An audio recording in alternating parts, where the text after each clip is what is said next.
Hey everyone, this is a quick look at the LEGO Star Wars The Mandalorian N1 Starfighter Microfighter. This has just 88 pieces and it cost me $16 US, 1.6 obviously. Comes with Din Djarin and Grogu, the most valuable things here.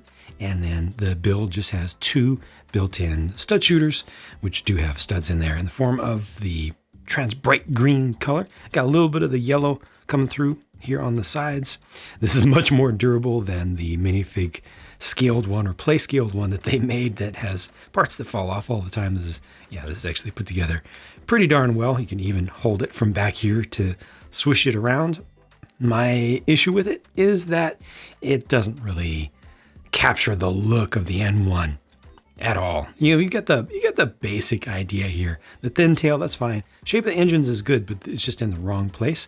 And then I feel like the stud shooters and also the relatively, is the nose too long? I don't know. Something about this just proportion wise doesn't look great, but it's a fine toy and a fine way to get the star and co-star of the Mandalorian. And thankfully, both of these are pretty good. You know, Grogu hasn't changed. Grogu is Grogu, but Din Djarin over here does have the arm printing on there in the nice bright silver. The production on this particular batch that I got isn't the best ever. There are just some little dots in there where the spray wasn't completely consistent, but it's not too bad. I've seen it much worse in recent years from time to time, but the helmet is the updated design and it's done well. There's no creeping back down of the horizontal element of the visor.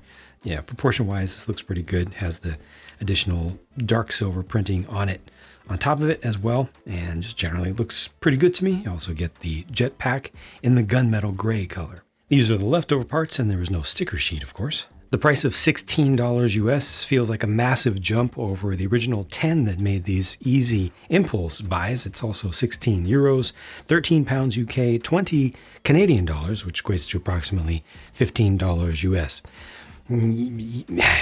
Yeah, I'm not really feeling it personally. Basically what you're doing is you're paying $5 for this, which itself isn't that good. It's okay. It's not bad, but it's not particularly interesting in and of itself. You know, I give $5 of value to these two figures here. I do not care what the aftermarket says about that, and I've started to feel quite a bit of concern about comments from viewers and from fans in general who've said, well, you know, if you look at the aftermarket, especially after it retires, you know, like this one figure here is going to be about 30 bucks. That is the most dangerous and anti-consumer way, self-sabotaging way that consumers can think of and approach prices. That's basically saying whatever scalpers want to charge us, that's a good price. So the manufacturer might as well charge us that much in the first place. And that only leads to one thing: more overpriced items, more ridiculously priced items, and consumers getting gouged deeper and deeper and deeper because of their own choices.